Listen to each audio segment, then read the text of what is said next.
যে গাইস দেখতে পাচ্ছেন, এটা পুরো রান্না, এটা কিচেন। এই যে ডিজাইনটা দেখতে পাচ্ছেন, এটা করেছি কিচেনের। চপ্পলটা তুলে করো।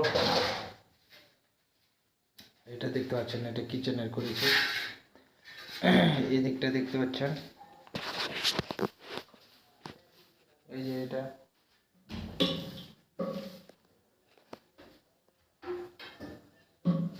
এটা দেখতে পাচ্ছেন, এটা করেছি মিক্সচার মেশিন রাখার জন্য, গ্যারান্টার মেশিন, মশলা টশলা পিসবে, এটা তার জন্য করেছি।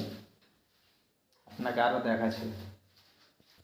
এই যে গাইস দেখতে পাচ্ছেন, এই যে আপনাকে বলেছি যে ওখানটাতে, ওই কোনটাতে, ওখানে মশলা ডিব্বে ফিব্বে সব রাখার জন্য, আর ওখানে মিক্সচার মেশিনটা থাকার জন্য ওখানে রেখেছি। এই যে আপনার রান্নাঘরের স্ল্যাব, আর এইদিকে টয়লেটের, এই যে দেখছেন এটা একটা বর্ডার দিয়ে দিয়েছি সবুজ কালারের, টাইলসটা কাটিং করে একটা বর্ডার দিয়ে দিয়েছি। কীরকম লেগেছে দেখে একটু ভালো লাগলো, লাগলো, লাইক শেয়ার আর কমেন্ট করে দেবেন একটু।